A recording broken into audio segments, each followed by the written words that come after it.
Okay, it's 6:30. Everybody stand, please, for the Pledge of Allegiance. Mr. Jackson, lead us, please.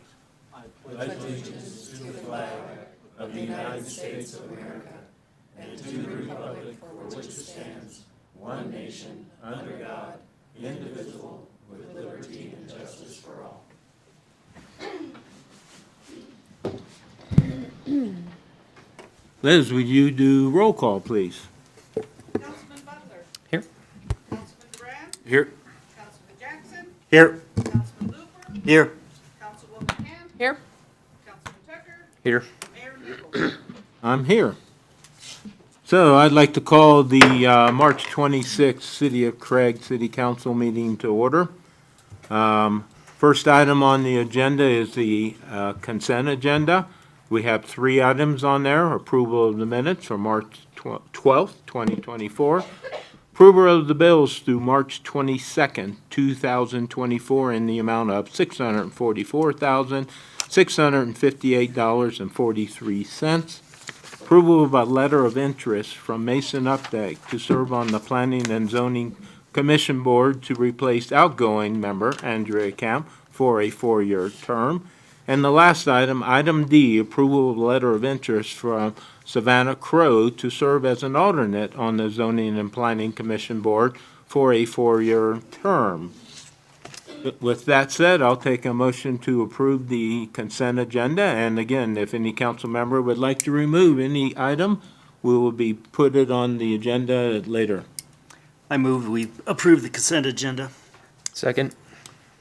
Councilmember Looper made a motion to approve, second by Councilmember Tucker to approve the consent agenda, item A through D. Any discussion? I would just like to say thank you to Mason and also Savannah for being willing to serve on those committees. You learn a lot. It's a great opportunity, but I appreciate you guys taking the time and putting your hat in the ring. Great way to learn what's happening and a lot of the ordinance and a lot about Craig and how things have evolved over the years. So, no other discussion? All in favor? Aye. Opposed?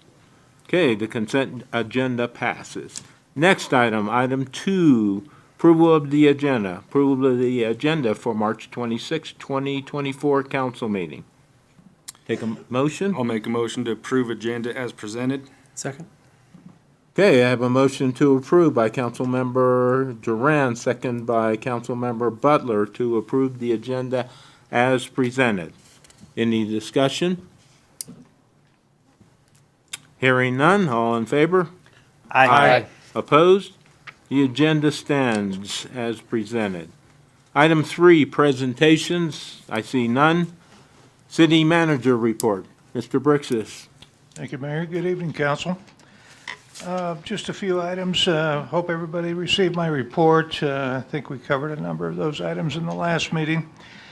I attended the HRC meeting this morning, and up at the hospital, it looks like the United Way office is moving to the Yampa building in the old Farm Bureau, part of the old Farm Bureau space. They're also advertising, it looks like being advertised as a full-time legal services intake specialist. That's an open position that apparently we had someone filling that office at the college for some time, offering some free legal services and coordinates outreach events to coordinate and receive services. May 22nd, they're planning a day of caring. I'm going to get with Marlon, and hopefully we can put a group of city employees together for May 22nd to do a half day of caring. We used to do that at United Way in Scottsbluff, Nebraska. It's an opportunity to pick a project and have 10, 15, 20 employees spend half a day to help somebody. I know that Project One is something that one of the local churches does here, and they do some nice work. In fact, I know Marlon participates routinely with that group, and they recently skirted a person's a single woman's trailer with 3 children. And it's that kind of project that Day of Caring would undertake through United Way. Some of the other topics, we are just a razor's width away from getting a franchise agreement with Yampa Valley Electric completed and before the city council, hopefully before the next meeting. And so we'll keep you informed of that, but needing to finish a few points in that agreement. And then Atmos, the Atmos agreement is in progress. Those agreements have not been updated for decades, and so we're looking to get those that taken care of. That kind of protects our rights of way and gives us some authority in terms of how those different franchises operate within our community. Also, we are in progress with the municipalization of the street lamps. Our next step here is to get a letter off to Steve Johnson with the Yampa Valley Electric and talk about the transfer of those lamps and what they expect. So that's, I think that'll be a great project. Hopefully that's something we'll look at doing possibly in budget 2025, once we complete the feasibility. Airport project, I was talking to Candace Miller today. That project kicks off July 8th, approximately 60 days. I know, Luke, you're probably right in the center of that. We discussed a number of projects, and it looks like they may have the AWAS, what does that acronym stand for? Automatic weather observation system. Okay, anyway, it looks like that part of the $7 million project is going to be delayed, which leaves $450,000, $500,000 in funding that won't be utilized as part of that initial grant. And that project looks like it won't come back online until 2027. And so it's kind of a use it or lose it. So they would anticipate taking that 450 and applying to another project at the airport so that they can at least retain use of that. At least that's my understanding. I think it wasn't the AWAS. It was the that was for work on the beacon, I believe, is what that was supposed to go to. I think the project for the AWAS was scheduled for 2027. 2027? Yeah. Yeah. Okay. So that's, the beacon was 450, wow, It was, it wasn't quite that high, but it was substantial. Yeah. okay.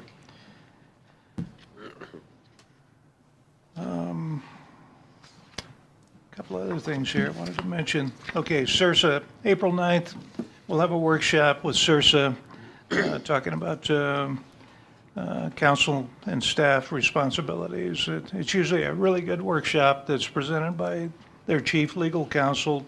Sam Light will be here. I think he's coming here. He is coming. Yeah. And April 23rd, we're looking to finally get that liquor workshop scheduled to talk about some of the fees, fines, and imposed penalties for violations here as part of your oversight of liquor licensing here in the city. That'll be April 23rd is a workshop planned for that day. And may I add, Liz is doing some research on surrounding communities and what their ordinances state as well. You know, as we found out, we do have the authority to hold a hearing on each violation and could have levied our own fines all along. But we want to have a consistent policy based on whatever number of violations. You know, this is what we'll have discussion on. Okay? Sorry, Peter. That's it. Thank you, Mayor.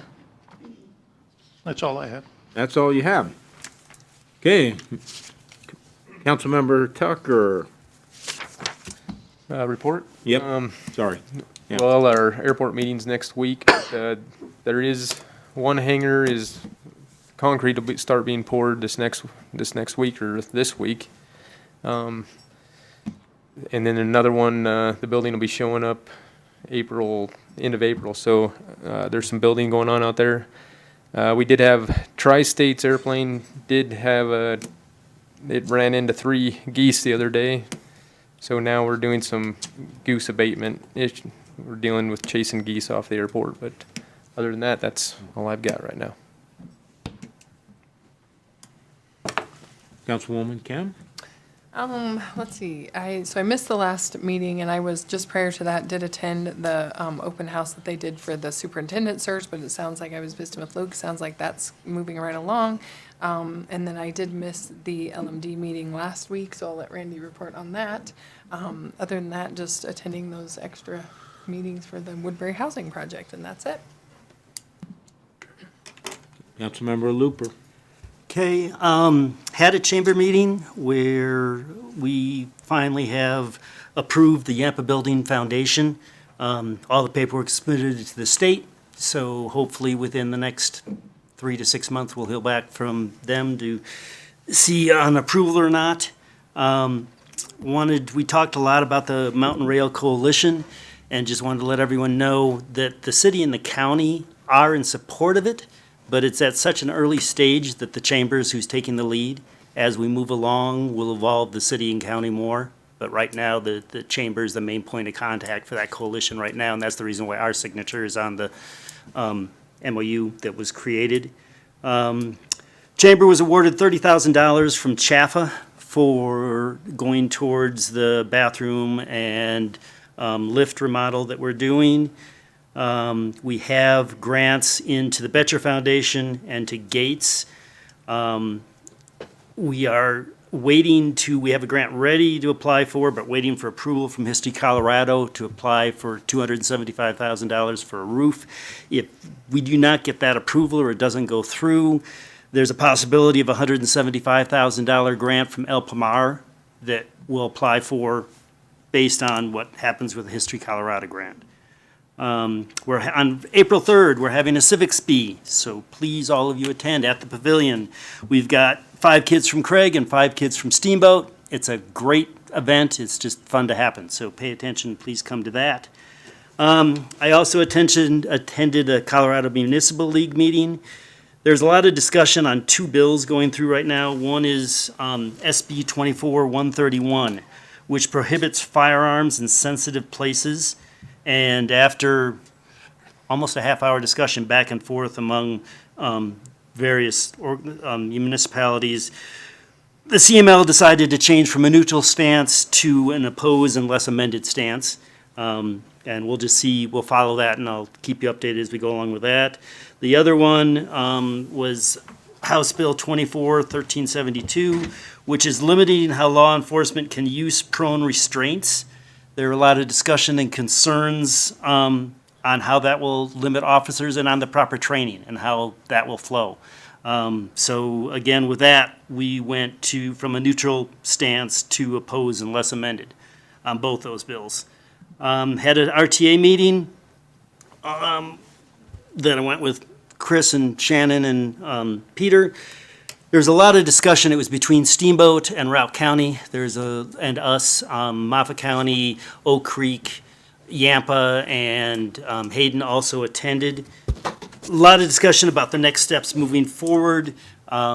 There's feelings from Routt and Steamboat that they want to try to push and get it on the ballot for 2024, whereas us and Hayden and some of the other communities feel that, yeah, we need to move forward, but it's too soon for 2024. So there's a lot of discussion on how to handle that.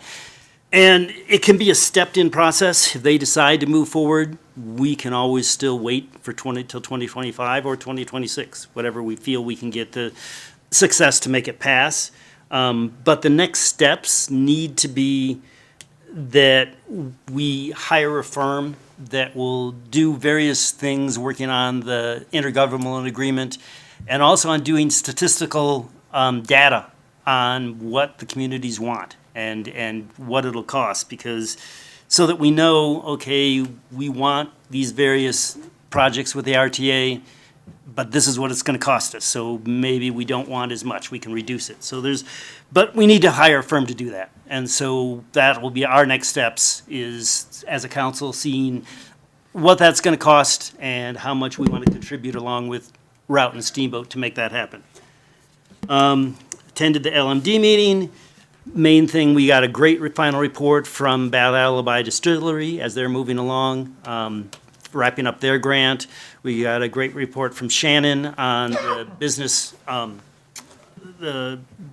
presentation, the business writing presentation that we donated $20,000 to.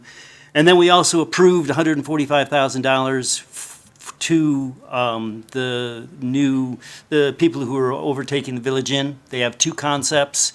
One is the Thai restaurant, the other is a sports bar.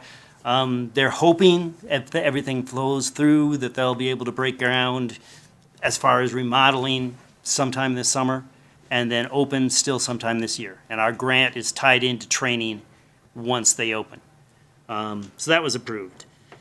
We had an MCTA meeting where there's a lot of talk. PBS is coming, and they're going to have a film crew that's going to be here 2 to 3 days, and going to be basically filming the whole area. They want to be on a horse. They want to ride an ATV. They want to get on the river. They're going to ride the Where the Hell is Maybelle bike ride. All of this will be filmed. It'll be a great presentation, a great thing about Moffett County. And then they also agreed to hire Colt 45 to do a series of 30-second ads on Moffett County in general. Right now, we have a lack of video for this area. We have the one video they developed about 4 years ago that's about 4 minutes long. So they just have a need for a bunch of 30-second type spots that they can use for various things. Also had an EDAC meeting, which I'm sure Derek will talk about. And I participated in a de-escalation training that Robin Schiffbauer from the Community Kitchen put on. There were about 16 of us, and both our code enforcement officers were there. It was a really good training. It was great as far as what they went through and the steps and what's all involved with dealing with our public. So that's it. Okay. Councilmember Butler. Yeah, so I attended the Woodbury Roundtable that the Moffett County Crowd people put on, but we covered most of this in the Housing Authority meeting, so outside of that, I don't really have anything. Councilmember Durant. Yeah, the March Planning and Zoning was canceled. Monday attended the EDAC meeting that Councilman Looper mentioned. At that meeting, Shannon passed out the 2023 annual report, which I know we got last meeting, but I would recommend anyone on council, if you have a spot to take these, there's about 500 copies that Shannon has that we can distribute. I know a lot of the conversation the past month has been outreach, okay? She did a great job putting this together, and that's the economic development website along with developcraig.com. So the annual report showcases what we have been doing, what projects are underway. So she reviewed that. At that meeting, we had the entrepreneur business class from Moffett County High School attend. So we had 10 students there, 10 juniors and seniors.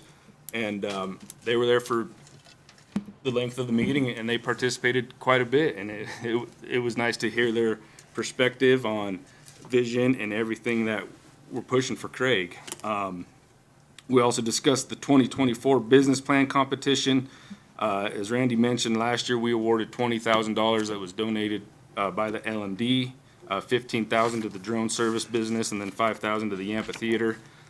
This year we are going to continue that program with hoping to up the prize money. So just beware that Shannon will be presenting to LMD once again for an increase in funding. So thank you for that and the consideration. But the goal is, last year we had 2 businesses or 2 startups get involved with that competition. Okay, now the goal of this committee is to get 6, to get 8, to get 12, get the outreach out, let people know that there is this program, and you are able to possibly win $5,000, $10,000, $15,000 for a new startup or an existing. So good things going on there. At that meeting, we do need to fill a spot on that Economic Development Committee or Advisory Board Committee. That committee recommended to council to recommend Tom Kleinschnitz to fill that slot. He was liaison once he was on council. Now he's off. So I assume that will be on our agenda in 2 weeks for that recommendation. And they also felt that they want to add 2 alternates, so we might have to review the bylaws. And Amy Smith, who's a local realtor, also put in for the alternate. knowing that in September, we will be losing a board member, so she'll potentially be filling that seat. So welcoming 2 new members to that committee, Tom Kleinschnitz and Amy Smith. Other than that, that's all I have. And, you know, just, I want to just kind of recap, you know, we've had a lot of discussions on this housing, and I know it's been difficult on everybody. It's got a lot of emotion, and that's good for this community. But I think this council needs to remember, you know, I just jotted down briefly. We have 8th Street, we have the River Project, we have Sidewalk Project, Woodbury Improvement, Alice Pleasant Park improvements. So there is a lot of stuff going on, and we are making stuff happen. And although we might not agree on this location, we are making stuff move forward. So just keep that in mind during these conversations, because sometimes we lose sight on all that. And there is a lot of stuff going on, and staff, you guys are exhausted. I know you are. We have all those projects, so thank you. Okay. I think you read in the city manager's report that staff's at pretty much capacity and working all these projects all at the same time. And Councilmember Duran is correct, so, and thank you for all your work. It's continuing in past and present and heading to the future, so. Mr. Jackson. CNCC, they are trying to hire a director to work through the tiny homes. They're still trying to push through that, so she is still, president is still working towards trying to get some tiny homes up there near the college, but they're still in the early stages of that. And CMC, the board, CNCC's board is still working through the next step with that process. And that's all I got. Cool. Thank you, council. It's great to see that we're all pretty well involved in the community and participate in other projects. So basically for myself, Randy Looper covered the chamber board. I think one of the important things he covered was the Yampa Building Foundation for the future of that building.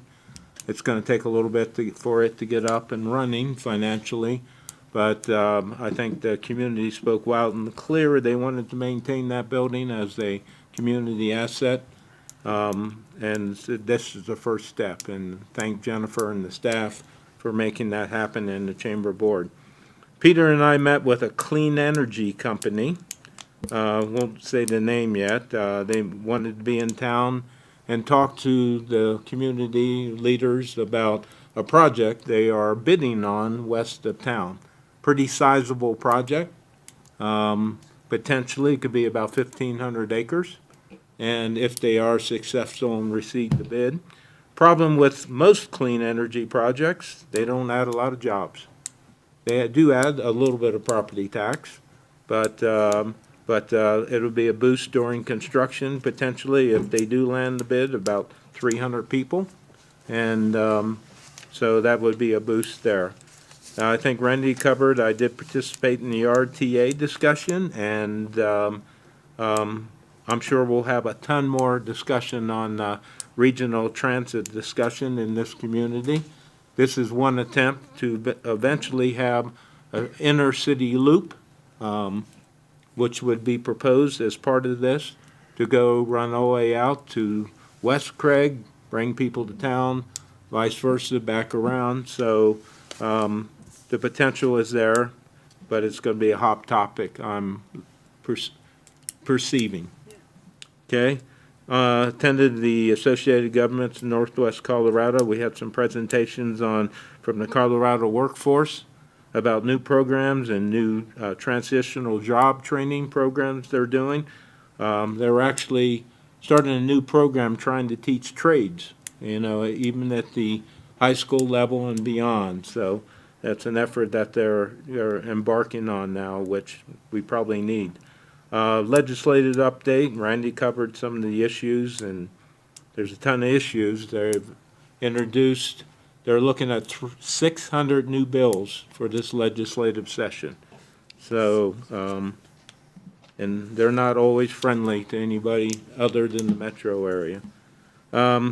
Discuss a little bit how AG&C has got grant money to hire a grant navigator available to all of our members of AG&C, so the city can help with the grant navigator and supposedly help us write some grants. RTA meeting, discussion, okay, floodplain call. FEMA is Marlon and I are on a call. They have released their new map, which they surveyed in 2017. Was that what they said, Marlon? Yeah, It's kind of when they got started. Of course, it's not yeah.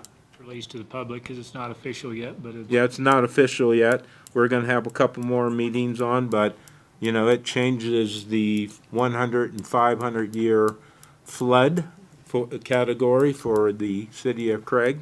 And some of it's better and some of it's worse for the city. And what that determines if you need to have flood insurance for your financing. So when you purchase a piece of property.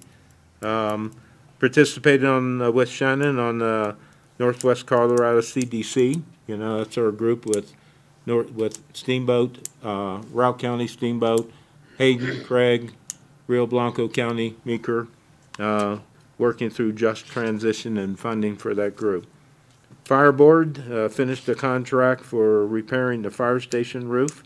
It's close to $500,000 project to repair the roof on that building. Luckily, we're hoping that it's going to be a chunk of that's covered through insurance due to last winter's snow load on the building. Thank Marlon and city staff for the work they did working with the insurance company, because as with all insurance companies, they denied coverage originally. And Marlon came to bat and provided information about other properties in town, so they actually are considering it. Participated in Boys and Girls Club from Boys and Girls Club of America safety audit for our Craig facility. And came out shining stars. They missed no critical item on a whole day audit. There are always recommended items, but rest assured that they meet and exceed our local clubs, the standards set by Boys and Girls Club of America. Attended the county commissioner meeting today, and basically their consent agendas had, about 12 items. But some of the biggest one is request for the FAA approval of agreement to transfer entitlement funds for the Craig Airport improvement process, amendment to public health building access policies, Department of Public Health shared cost allocation policy, and SGLC contract. That's the company amendment that's doing the asbestos migration or mitigation at the Old County properties. Finance Department presented March budget supplemental resolution, which was reallocating funds for last year and allocating other funds, about $1.9 million in total reallocations back into their 24 budget, much like we've done with Bruce in previous council meetings. Sheriff Hume presented the 2024-0326 adoption of the model traffic code, which was the second reading. It appears that Moffat County had their own traffic code, and now that the second and final reading, the traffic code will mirror and model pretty much the state of Colorado, what the county approved. Jennifer Riley from Memorial Regional Health gave a very good update on where the hospital is on their 2023 goals, everything from satisfaction scores to, retention, recruitment policies, very good conversation, and I think she will try to come to council and make a presentation as well, and where are they at for 2024. The good thing of it was, I think, under a previous administrator, they came and it was known that they had 5 days of cash flow on hand for operations of the restaurant. As of the end of March, they had 63.7 days of cash on hand. COVID reimbursement from the government helped for some of that they could use that money and bank it. So offset costs so they could keep that money. So the hospital is doing much better financially than it was under old administrator. An interesting fact for anybody who really wants to know, you know what it costs per day to run our hospital? $174,500 every day to keep the doors open in the hospital. That's basically the biggest issues on county commissioner call. Now, tomorrow, I guess Shannon, I'm not sure if Peter's going to be there. Oh, I got one other item I'll cover too in the commissioners. All-day tri-state informational community assistant plan. We'll spend the entire day tomorrow trying to work out final details of the informational plan that Tri-State will consider providing community assistance once the power plant is completely closed. Also, the commissioners appointed their representative for Moffett County to the Regional Transportation Authority Steering Committee is Heather Sloop. Heather Sloop is a Routt County employee, used to be an old Craig City Council member, but she's also been the chair of our CDOT Regional Transportation Planning Region, and very, very knowledgeable lady, and I supported that decision. I mean, I didn't have a vote, but I supported that as well. So, anything else from council? Did you forget something you want to add? Randy, you're not allowed. Okay. So, item 6, public comment. And first of all, I want to thank the audience for our last couple sessions. I have asked that we all be respectful. We stay within our time period. Be respected, no shouting, and just treat everybody as adults as we are. And thank you very much, because every one of you has maintained my request of conducting the meetings in a professional manner. So, public comment time is set aside for citizens to address City Council on matters within the jurisdiction of the city.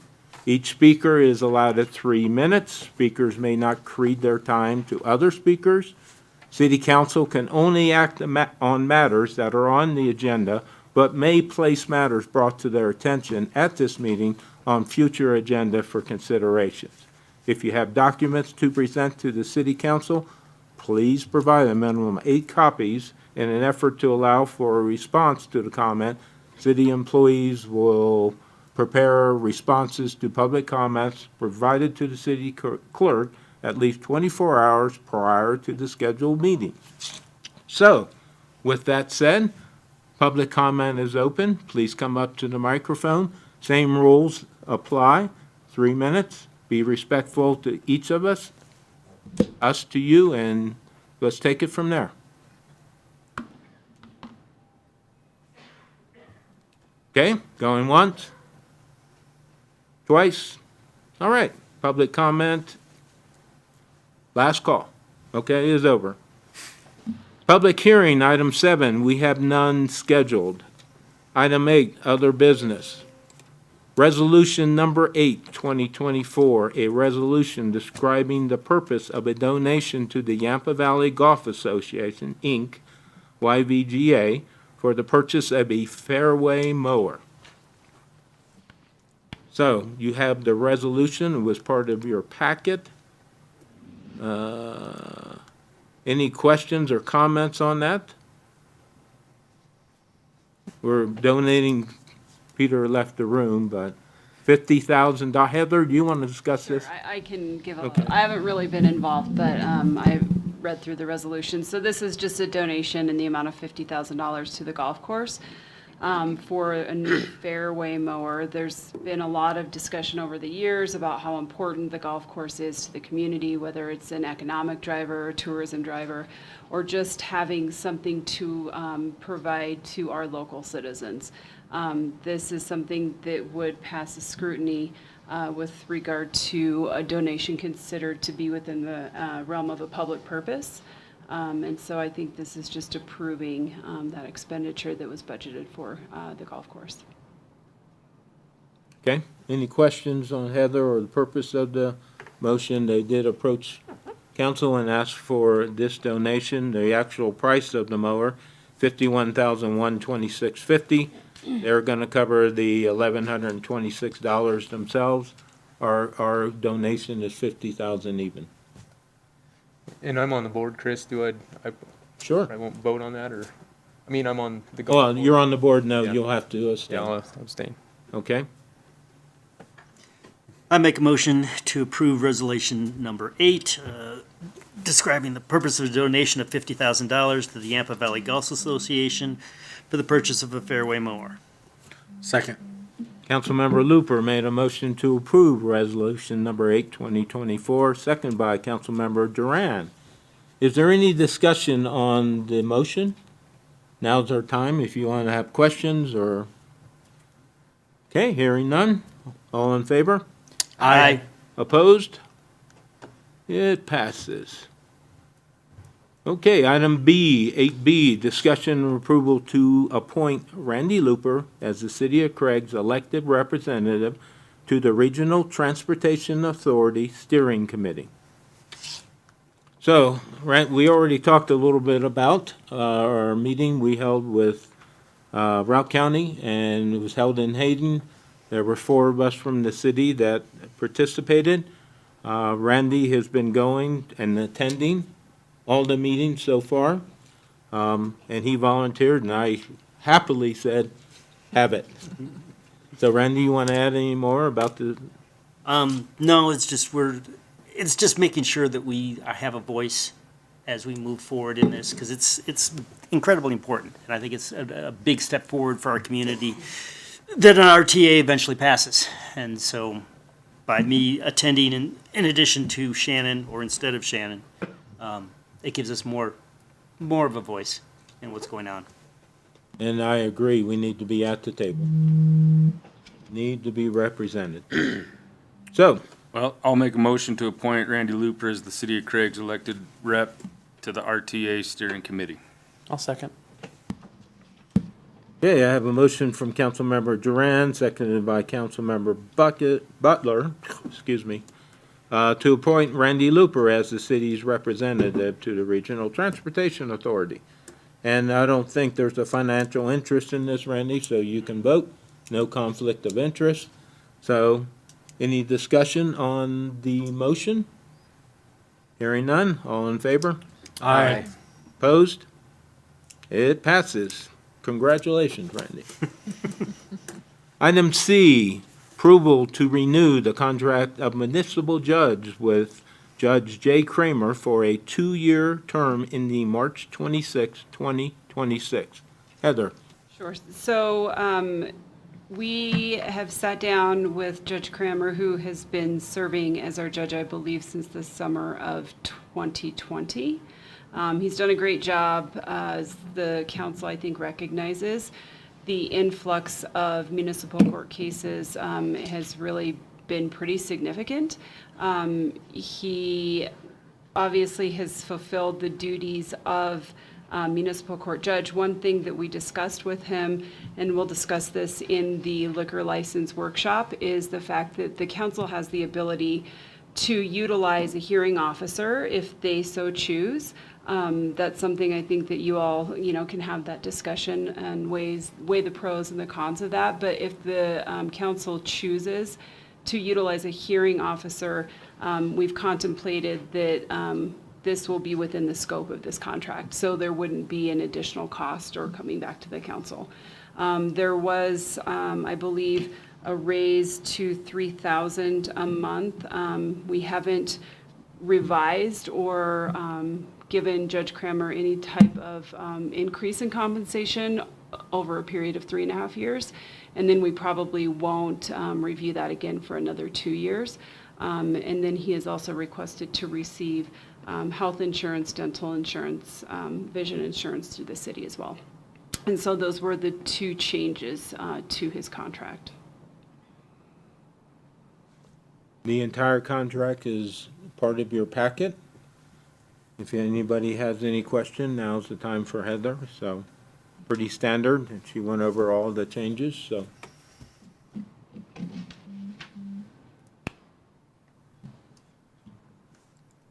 Hearing none, I will take a motion then. I'll make a motion to approve and renew the contract for Municipal Judge Jay Kramer for a 2-year term ending March 26th, 2026. Second. Councilmember Duran made a motion to approve the contract for Judge Jay Kramer for a 2-year term, second by Councilmember Looper. Any discussion on motion? Hearing none, all in favor? Aye. Opposed? Judge Kramer, you're welcome. Thank you again. It passes.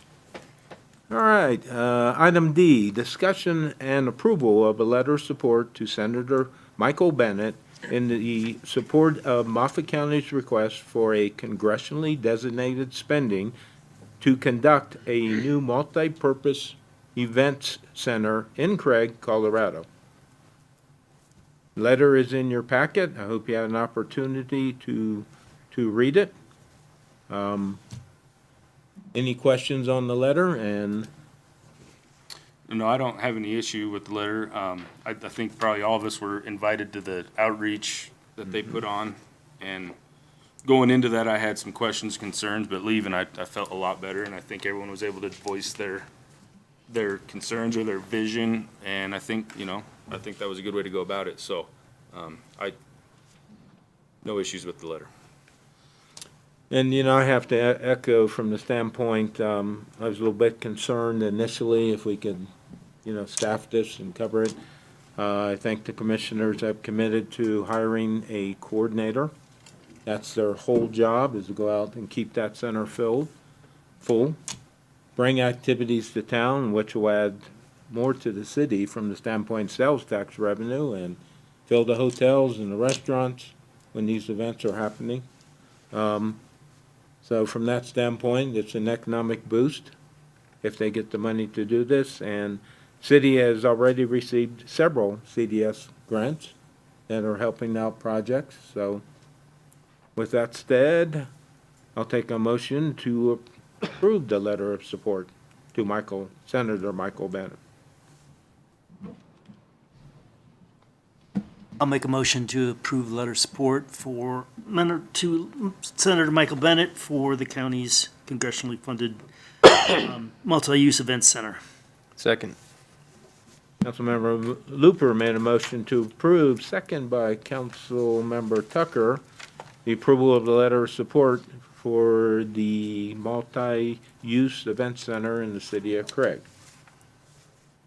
Any discussion? I did just have one question. Is this part of the funding, and Randy, you would probably be able to answer this, is this part of the funding that is kind of tied to the Just Transition? Yes. Is that? Okay. Yeah, it's Okay. it's The part Just of that. Transition funding was to do a feasibility study, and they received that, which the study is part of the outreach that I think most of us had the opportunity to participate in. This is, I assume, based on the outcome of the study, would be for offsetting some of the construction. Peter, you have more, or, nope, I think this is primarily for engineering, architectural design. right? Yeah. So, first steps, next steps, so. Okay, we have motion second, discussion, all in favor? Aye. Opposed? Okay, item 9, discussions, I have none scheduled. Item 10, public comment number 2. I don't have to read that again, do it, everybody knows, right? So, thanks, Todd, So with that said, anybody would like the opportunity to approach council, feel free to do so. State your name, address. Okay, going once? Twice? Okay, public comment number 2 is now closed. Staff reports, Building Department 2023 Annual Report. Marlon. Good evening, Mayor and Council. So you guys have my outline there. We'll start with valuations. 2023 had valuations of $9,365,000 for the city, which was close to triple of what it was last year as far as cost valuations for building projects. The county had about the same as last year at $6.4 million. And These numbers also, the permit fees and the valuations and that sort of thing do not have the 8th Street project figured in, because that's still kind of pending on that end of things. But, and then as far as permits, the city had 359, about average over the last few years. County had about 117, which was down just a little bit. As far as fees received, this is for permits and licensing and that sort of thing. The city brought in just under $111,000 last year, which was up compared to last year. Last year was $68,000, a little over $68,000. County received $48,000 this year, which was down from last year, mainly because not as many homes built in the county this year. As far as inspections were healthy. They were up considerably, so 797 in the city, 325 in the county, so 1,122 inspections total for the year. New homes were down, mainly because a majority of them typically are built in the county. And so in 2023, City of Craig had 3 stick-built homes, and stick-built and modular homes combined. They were all stick-built, though, in the city. And then we had 14 manufactured homes this year. We had quite a few manufactured homes going in, new ones. The county, between stick-built homes and modulars, only had 5 this year compared to 13 last year. So that was down quite a bit. They had only 3 manufactured homes and 4 cabins built this year compared to 14 last year. So their numbers were down. I'd say a lot of it has to do with interest rates and well permits and everything else. Available lots in the city too. There's obviously less and less available lots. There's a couple of nice houses that are just going up though. The one up on Finley Lane across from the high school, it's getting completed, and a couple of new ones that are just about finishing the framing up in Pine Ridge. And so got a few things going on in that respect. And so there are quite a few that we did that were on our hit list for either demoing or getting cleaned up, that sort of thing this year.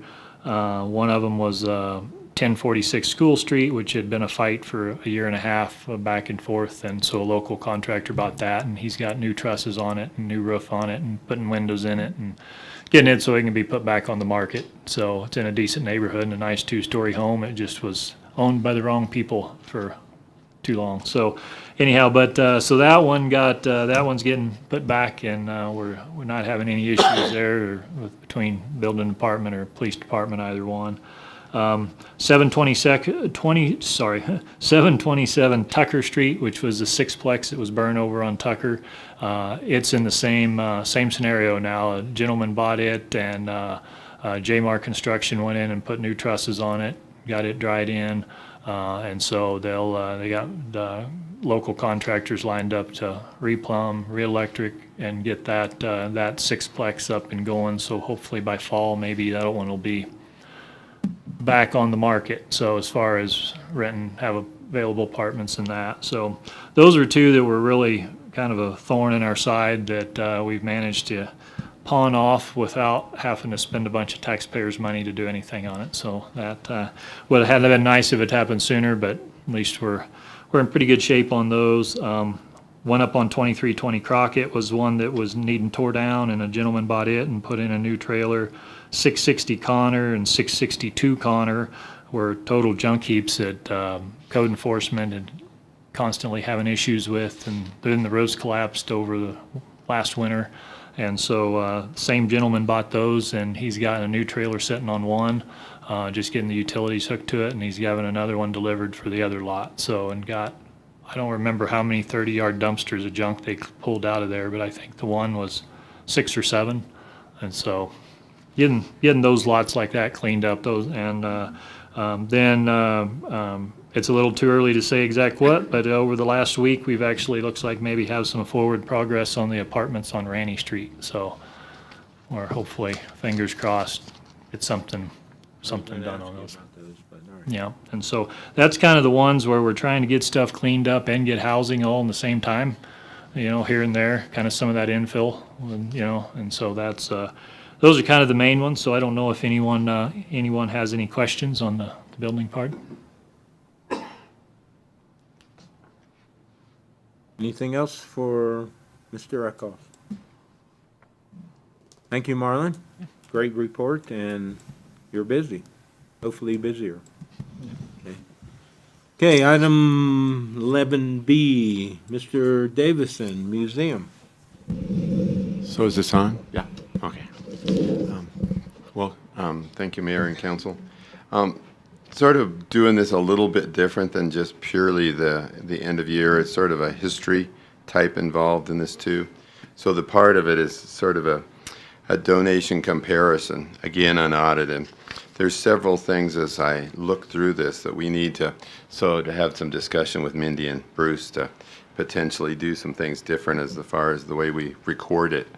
But my intent is to sort of show a time from the process of being Moffat County. The transition to the city happened in 2020. So we don't have every single line item in there. For example, one of them isn't the gift shop. But anyway, the first one's the walk-in donation. That's when people come in with the donation box. It's just in the front. That gives you sort of an idea of where we were in 2023. That's pretty close to what it's been the last 3 years.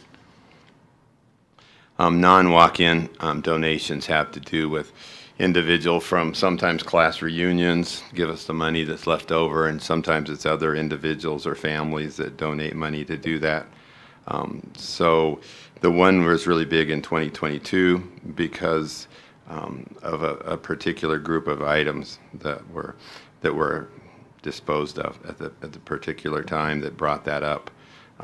Normally it's more, and then when we get into this fundraising piece on the right, the next column, that's the majority of that money comes in for the museum in the end of November, December, January, when we do our sort of annual fundraising dish.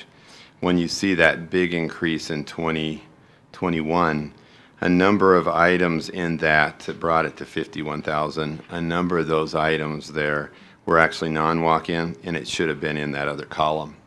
So it would show that indeed, I think this last year, it was probably the best year we had as fundraising in forever, I think. One thing that we did, and it's been very solidly on purpose, we actually sent a lot of those to the businesses in Routt County. And so we've been trying to make, through our Facebook thing that Paul talked about last time, we've been trying to make more of an impact regionally. So that's the reason that we've been trying to do that. It's a moving sort of target as far as that one works. But it does show that last year, I think, again, if you count and move that, it was probably the best year we've ever had for fundraising. The memorial strictly has to do with people that designate the museum largely as somebody to donate to or families after the death of a loved one. It's really large in 2022 because we had one amount of money for it's supposed to come to the museum at this individual's death, and she went ahead and gave it to us before that. So that was over $45,000. It was specifically donated for the Cowboy Gunfighter collection. Some improvements on that.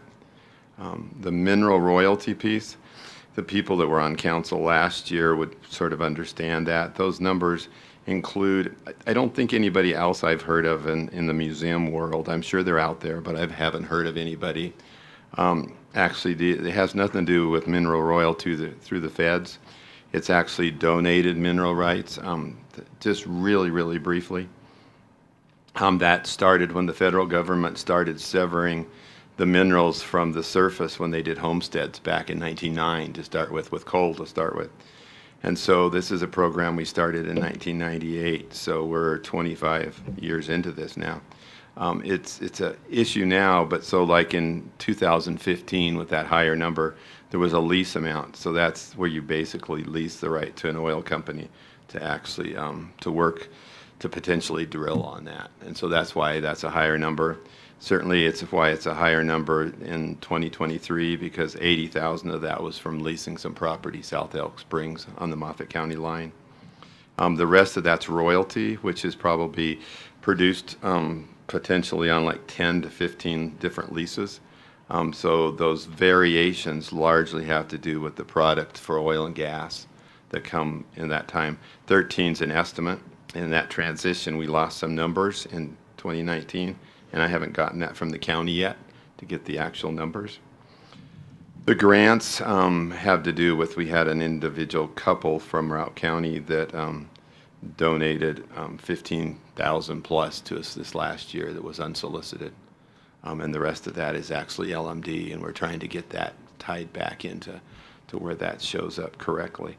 So overall on the total, 175,000 was raised through those particular areas, plus the gift shop. So it would show that it was probably the best year in this period here, coming up on 10 years, the best year we've had for donation money.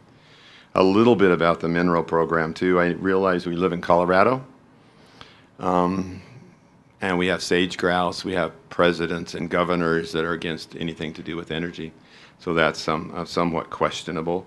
But last year also, because it doesn't really increase the expense to the museum / the city, we had 1,300 mineral acres donated to the museum as well. And that the real easy way to look at that, if you had 100 acres, that'd be surface acres. Technically, there'd be 100 mineral acres under that. That can be segmented into many different pies from everywhere from less than % to 100%.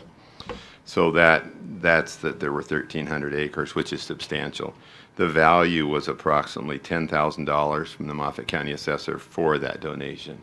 So that's another way that people have given, almost always by individuals or families. So if we jump down to that next little part, it's been standard for the museum to have the appraisal. It started out with the Cowboy Gunfighter exhibit, clear back when it was owned by Bill Mackin back in 90, 91, 2. It really escalated. It's as you look into 1999 figures and then 2019 and 15, and it took us a long time to get that 2022 appraisal. In fact, we didn't get it until a couple of months ago. He had lots of issues within that. It's the same guy that's been doing it forever for us. He does Brian LaBelle's individual, and you'll have a little bit of information in your packet about him. So he does 2 large-scale auctions every year on Western antiques and probably gets around the country more on that than anybody individual otherwise. So you can see that there's about the cowboy collection that was all transferred from the county to the city has about 970 individual items that are part of that. And so that just shows the value. So it's been pretty standard. Traditionally, it was for Mr. Mackin to start with, and now it's been for insurance purposes. So each one of those are itemized in there. This is just the grand total. So it was almost what it was from 7 years ago, but down, what is that, $10,000, something like that. So some items, as always, have gone up a little bit, and some items, the very best have gone up. The museum, this has been something that's developed a little bit more. There's approximately at this point, in this current point, there's 170 items that can be, and you see substantial increase in that particular value from 280,000 in 15 to 723,000 in 2022. That can be donated items everywhere from what's in the Western, but the mural, for example, that Israel Holloway did, that's up on the stage, it's part of this, and some other things that are painting. So that shows probably the most growth in the way that particular has been dealt with. And the other part that I wanted to sort of deal with here, now if anybody has, I did check for this next thing I'm going to show you. I did check with the chief of police. He's not here tonight. I will tell you that these particular items are not operable at this time. And you also have to realize that probably my favorite thing to do when I was in school was show and tell.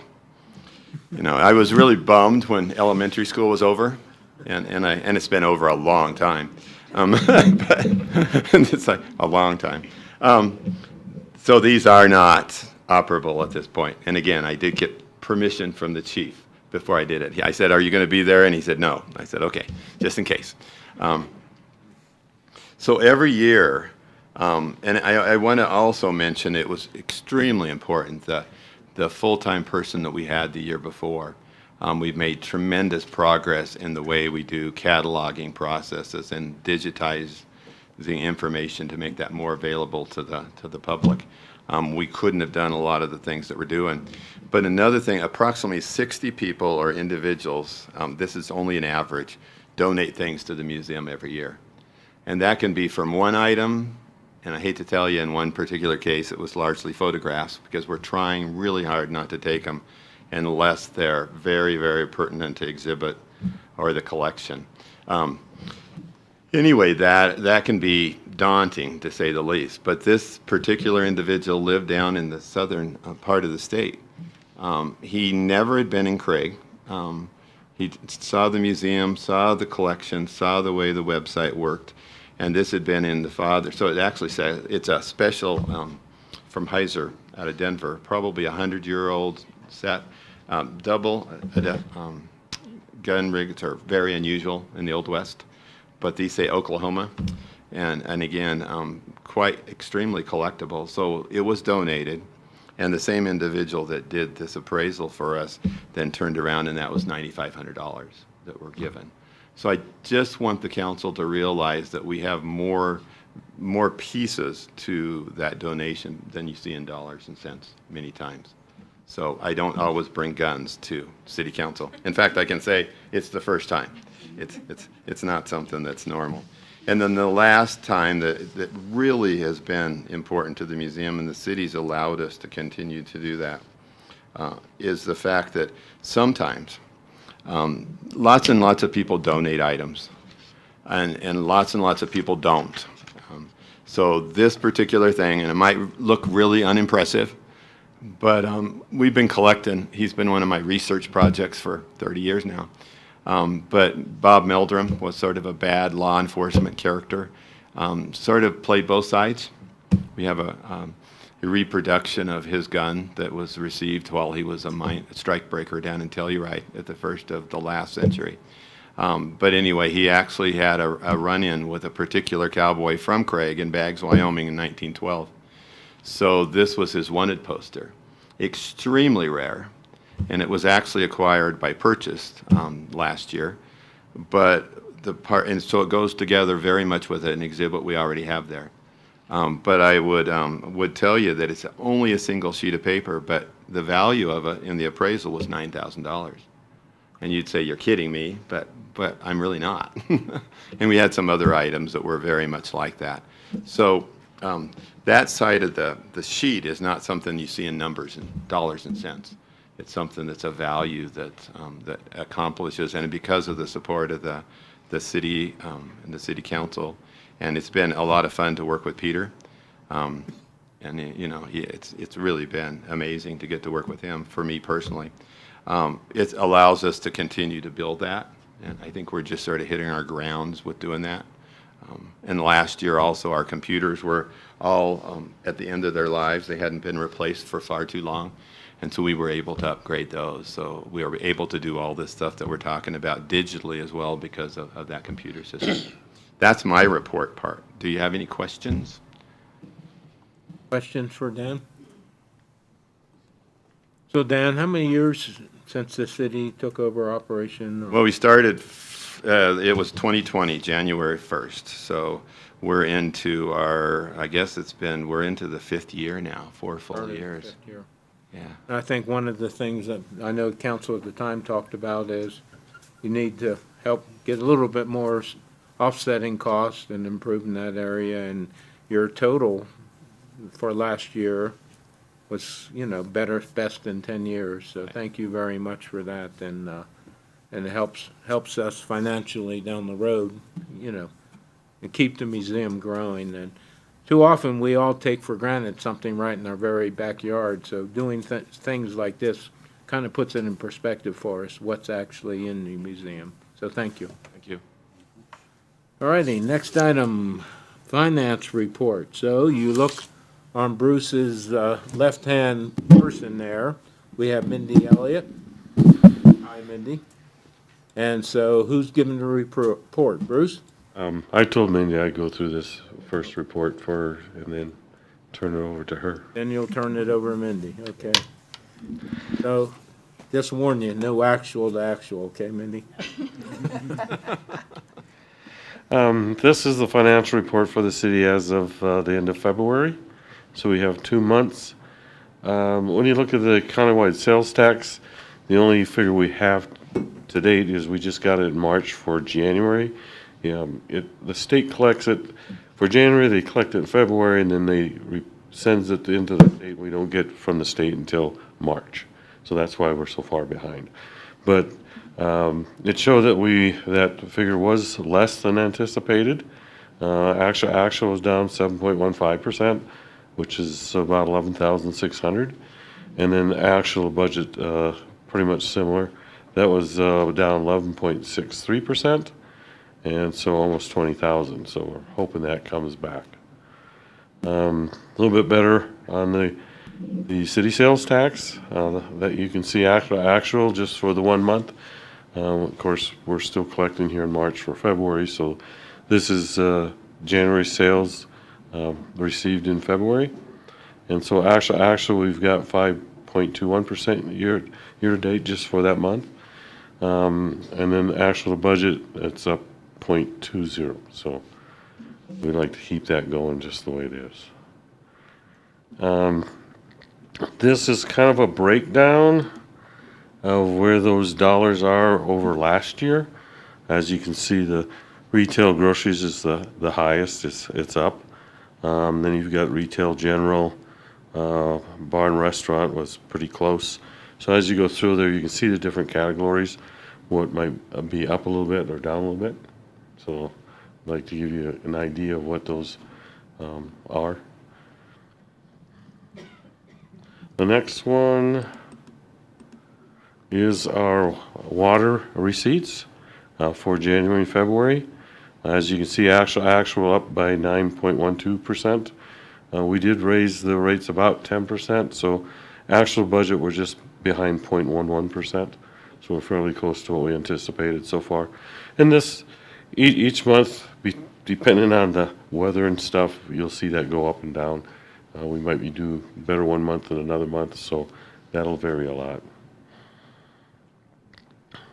Wastewater, as you can see, year to date for the 2 months, actual is up 14.05%, and we did raise the rates up 15% because of anticipated projects that we're going to have to go and meet down the road. So we need to start raising funds for that, for those projects that would be coming to meet the federal and state regulations. So you can see actual, like I just said, it was up 14.05%, and the actual budget we're just behind 0.82%. This is the construction dumpsters. It varies from year to year. We did pretty good last year, but so far this year the demand hasn't been as high as it was last year at this time. So actual is down almost 27%, and then actual budget about 11%. This is the collection fees. As you can see, they're up. We didn't raise these. It's just these are usually a new account. Sometimes it increases the this amount, and so you can see year to date, actual we're up about 3%, and then actual budget similar to 3%. And this is the landfill fees associated with the solid waste fund. Again, similar because accounts and stuff. We're up actual year to date about 4.15%, and same actual year budget the same. We get in the summaries of the different funds. This is the general fund. As you see, revenues, we receive about 5.25% year to date. Some of these revenues come in a little later. We've got some grants in there as they come in. That will show up in the governmental. You can see that's about 10 million budgeted, but we've only received approximately 45,000 year to date. But that, as those grant funds come in, that'll start increasing too. This is the different departments, the expenditures. Each department year-to-date for the 2 months. And so the O&M for those departments in general fund spent about 13.4% year-to-date. And if you go further down, the capital projects and transfers is about 5.3%. So when you add those together, it comes about 9.6% spent year-to-date in the general fund. This is the detailed revenue of the general fund. We had synopsis on the top. So you can see the taxes are broken down here. Of course, property taxes, we start getting a little later. Some of these other ones similar. So those will start picking up. Right now, year-to-date, it's about 6% that we've collected so far year-to-date. License and fees, so far it looks pretty good. We're about 20.1%. And then here's the grants. Like I said, we haven't received a lot yet, but as those projects continue to develop, we'll be getting more and more of the grant money funds in. Charges for goods and services, mainly this is pretty much the Park and Rec Department. A lot of their fees will be coming in with the summer programs coming. And so right now there's not a lot of fees coming in, but there's just small amounts. So year-to-date it's just 2.6%. Fines and costs is still up.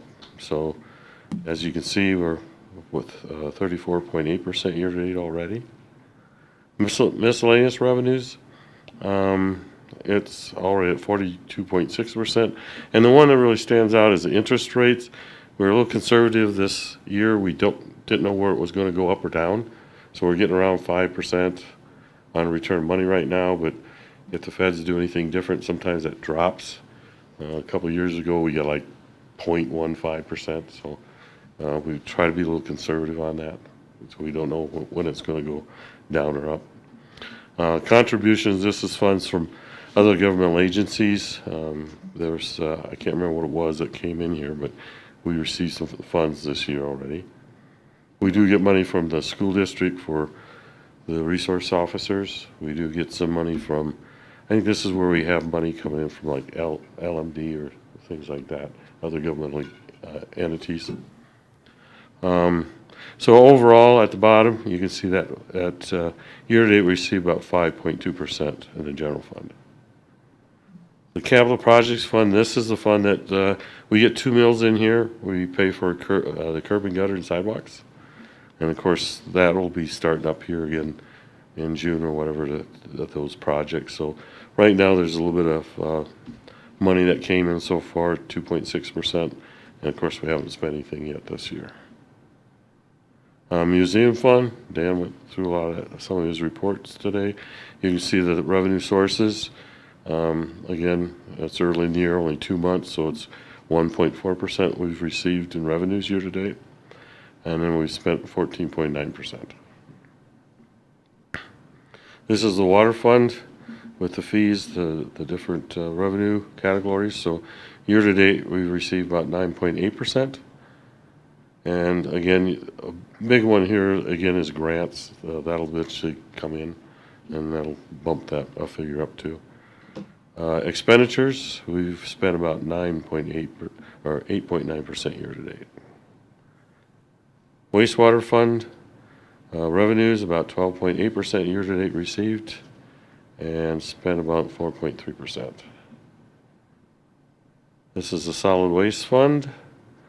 Revenues coming in year to date is 16.6%, and we spent about 12.8%.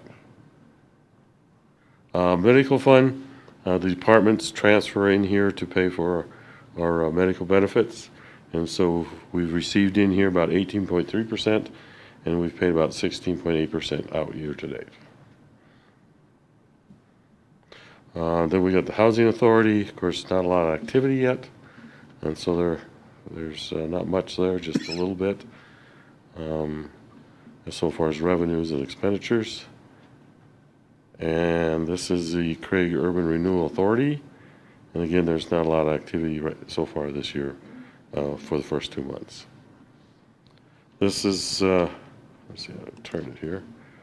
Most of our investments in Color Trust, it's backed by government security. So you can see we're almost at 26 million in there, and right now it's drawing 5.5162%, and that's what I was talking about earlier. We're hoping that stays up, it helps us out, but if it goes down, we're still covered, but we'd like to see it stay there.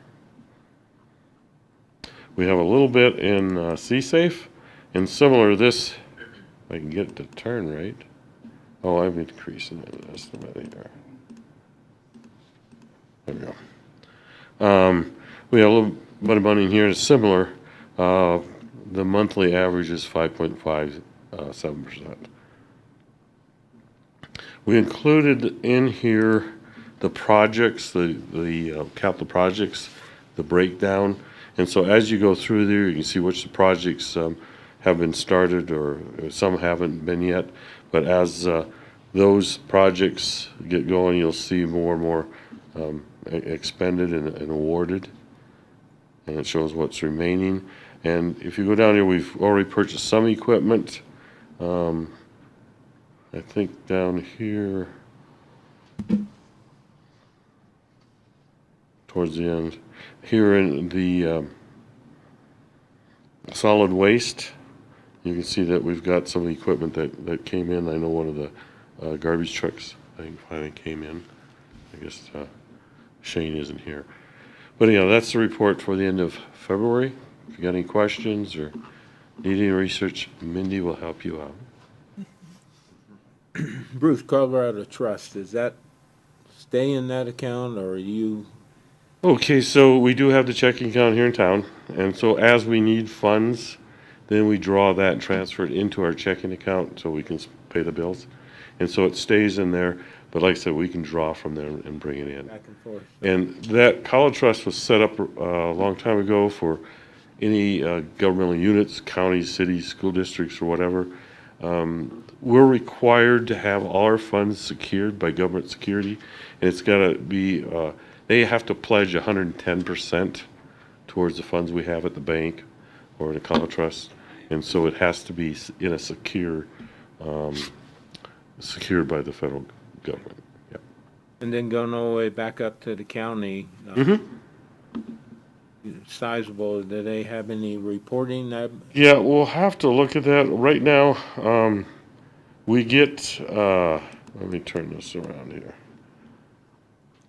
So those funds are transferred into College Trust, and then we got to go to the state and then download the report.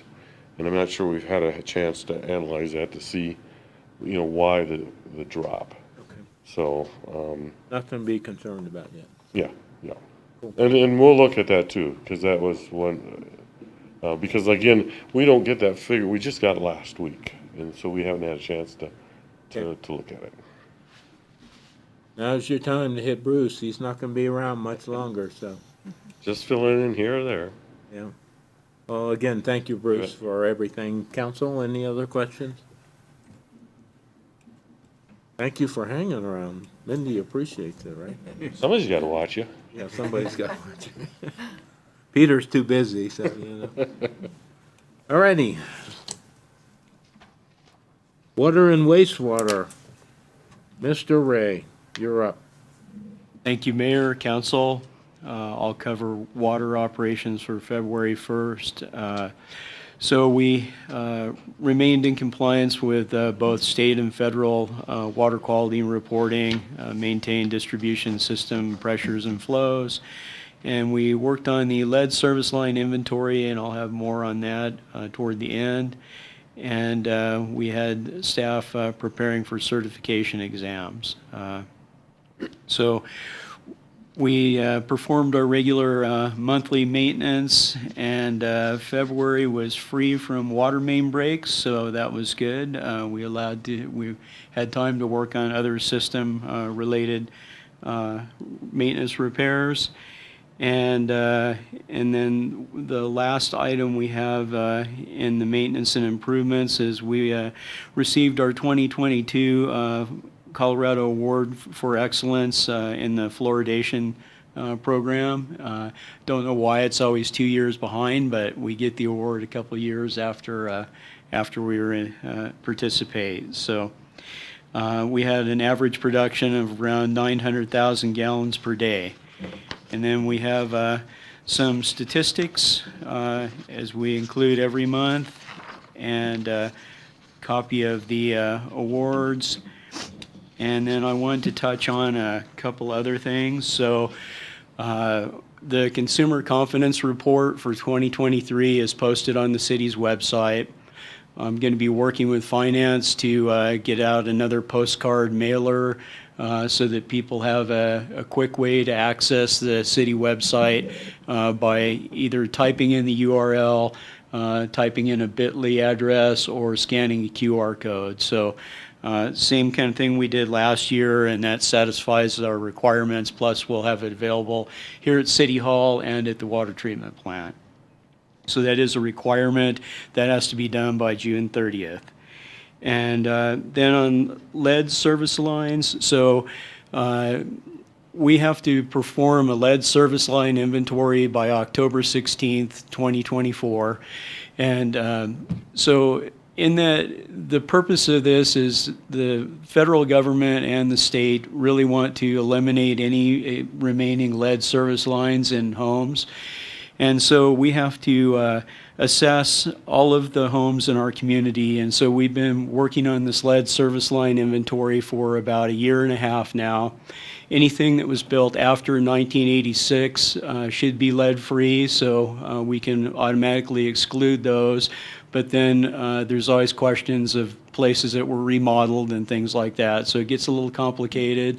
We can use county assessor records and building department records and other internal records to help us do that. And then we also need to go out and physically verify what materials are in place in some situations. So we have some lead test strips, and we can go out and check pipe inside the home. And anytime we excavate any water services in town, we also perform the test and document what's there. So the inventory is kind of a big deal and difficult to do. So we need to start getting some public outreach materials out. So we're going to be working on getting those posted on the city's website, and perhaps doing another mailer for those so that we can get people to, we have a PDF that's fillable, and they could help us record some of that information and help us satisfy that requirement for the initial inventory. So 24 is basically the initial inventory, and then after that we'll be required to address any unknowns at some frequency that is still kind of up in the air with the state, but we'll have to identify them either through testing or direct inspection or potholing. So this is going to be an ongoing program, and it's going to require a lot of work. And then eventually, as far as replacing any that we identify as being lead. And of course, there are a lot of other, that's just a brief summary. There's a lot more to the regulation. So that public outreach, and then we've been working with finance and talking about how we might address the amount of work that we do for shut-off notices. So for instance, in 2023, we averaged 68.5 shut-off notices per month. So that takes the finance staff a lot of time. They actually call customers before we put out the shut-off notices, and then the distribution group puts the shut-off notices out, the door hangers out, and so very time-consuming. You know, if we have about 100 of them, it can take a full day. So we've been looking at potentially using some software that would do an automated notification either by phone, text, or email, similar to what other utilities are using, and then changing our policy so that we would, if they did not pay their bill after the notification, we would go ahead and shut their water off instead of taking all these additional steps that are requiring a lot of finances time and a lot of distributions time. So I wanted to be sure that council was aware of that, get your feedback if you think there's a problem with that. But, we do spend a lot of time trying to address the non-payment issues. And it's a very small percentage that's actually shut off. It's only 4.5% of the customers that get the shut-off notices were actually shut off in 2023. It's a very small percentage. What's your grace period there? Do you want to answer that, Amanda? So every month, you get a bill, you miss 2 months, and you're going to get a notice on the third month Okay, 3 months. that you'll be shut off. And then after you get that notice, I think it is like 14 days usually, even after that. Okay. Any comments on the change from council? When you work that out, come and give us your final, what you want, yeah, when you work out the software, so. Okay, thank you. So I think that's all I had for water for February, and for wastewater treatment, again, complied with state and federal regulations, did our daily, weekly, monthly maintenance, treated an average of about 1 million gallons a day of wastewater, and received and treated about 9,200 gallons of hauled waste. We spent collection system operation, we spent 7 man-hours to perform 14 locates, 36 man-hours to hydraulically clean 0.75 miles of sewer main as part of our routine five-week maintenance. And collection corrective action, we had 1 man-hour to respond to an odor complaint on B Street. We did not find any issues with our utility there. And we also used 1 hour to respond to a backup complaint on West 8th. And we cleaned the line, and there was an obstruction and no damage was reported. And I actually don't remember what we determined was the cause of that on West 8th. So I would have to get back to you on that, but we did have a small obstruction. We assisted other departments and analyzed Maybell samples, and we've been analyzing dewatering samples for the Yampa River Corridor project as well. And I think that's all I have. Back to the water, if that's all right. On that lead survey, Yes. what was the date? What was the year? In The year 1986. of 1986 is the cutoff. So any house prior to that, you either have to go in and do a test strip or pothole Or inspect, so we can test the service line inside the building when we replace meters, so we've been doing that. But then out in the street, eventually, we're probably gonna have to pothole a lot of those that we know have not been updated. So it's gonna be very costly. There is a lot of grant funding available for doing this work, and we also are receiving some free assistance through the state and helping us complete the inventory.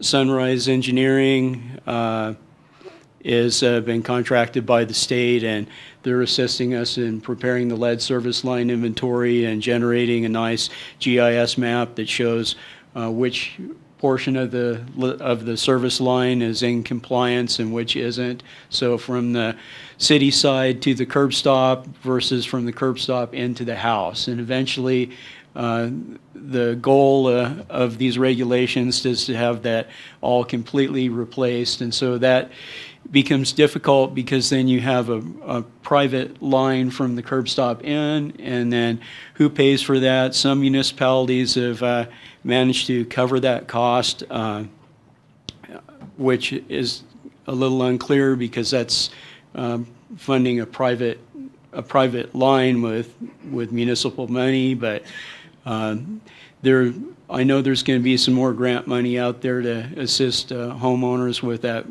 part of the line from the curb stop in as well. So we'll have to address all those things. The first step is to get the inventory and then to start refining that inventory, and this is going to be a long process. And you'll be communicating a ton on this over. Okay. Yes, I will. All right, well, questions for Carl? Carl, you brushed over something pretty quick, is your state and CDC recognition of your plant and operations, and I'm reading in your report here that facilities receiving both the 2022 CDC Quality Award and the Colorado Award for Excellence. There's only 13 water facilities in the state of Colorado, so, and Craig is one, so good job on that, so. Thank you. I didn't mean to brush over it. I just, Well, no, you didn't, but, we just had to point out that when city staff does good things, they need to be recognized, so, good job. thank you. Okay, we talk a lot about grants, and I just have to add this, and, grants come with strings, yes, they do, and we talk a lot that, grant money is our money anyway, because the government has no money. It's our money that they give back to us. But there's communities out there fighting for every one of these grants as well. So if it's our money, why are we not there fighting to get it ourselves, as long as we can deal with the strings attached? And I know last year the city's on like $15 million or so, Peter, correct me a little bit wrong. And this year we've just so far have received, 5, 6, 7, 6 we've actually received and more pending, so. I applaud the city staff for going out working on grants. That's one way we've been able to build our reserve, because this money offsets operations in other areas, and DOLA money has always helped improve our grant money to improve our water system and wastewater system. So, It's put us in a position to be able to double and triple the amount of capital improvement infrastructure work that we've had over the past 4 or 5 years. So we'd just be that much further behind. I realize Carl has a whole list of projects ahead of us that, it just takes time to get through those and finding funding mechanisms for each one. Otherwise, we deplete our reserves. right. And that's why we have a reserve, so. All righty. Closing remarks and informational items, item 12. Randy, we'll go to you. I don't have anything this time. Okay, anybody else? I'm sorry, Randy, I have to pick on you. You usually have I something usually there. have something, yes. Okay, item 13, I take a motion to adjourn. So moved. And Second. Councilmember, Woman Camp made a motion to adjourn, second by Councilmember Duran. All in favor? Aye. Adjourn.